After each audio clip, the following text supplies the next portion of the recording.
बहुत समय पहले की बात है। राजस्थान के एक छोटे से गांव धौलपुर में एक ऐसा जादूगर आया जिसे लोग काल भैरव के नाम से जानते थे।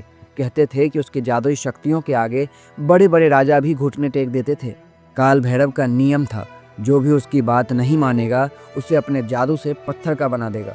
गांव के लोग इतने डरे हुए थे कि उसकी हर बात बिना किसी सवाल के मानते थे।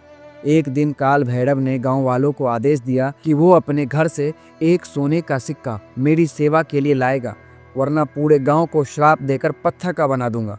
गांव में वैसे ही गरीबी थी, किसी के पास मुश्किल से खाने के लिए अनाज थे। सोने का सिक्का कहाँ से लाते? लेकिन डर के मारे गांव वालों ने जो कुछ भी हुआ थोड़ा बहुत इकट्ठा करके सोना लाके काल भैरव को दे दिया। सलीम उसी गांव का चतुर और निडर युवक था। वो काल भैरव के आतंक से परेशान हो चुका था। सलीम ने ठान लिया कि वो इस जादूगर को गांव से भगा कर रहेगा, लेकिन सीधे टकराना तो मौत को न्योता देने जैसा था। इसीलिए उसने अपने चतुराई से उसे हराने की योजना बनाई। सलीम ने सबसे पहले गांव के बूढ़े और समझदार लोगों से सलाह ली। सभी ने कहा, जादूगर का जादू तोड़ना आसान नहीं है। उसके पास एक मंत्र पुस्तक है जिसे वो हर समय अपने पास रखता है और उसी में उसकी सारी शक्तियां हैं। सलीम को वही पुस्तक चुराने का तरीका खोजना था। उसने अपनी योजना के पहले चरण में जादूगर की सेवा में लगने की पेशकश की। काल भैरव भी सोचा कि सलीम जैसा नौजवान युवक काम आएगा, तो उसे अपने पास रख लिया।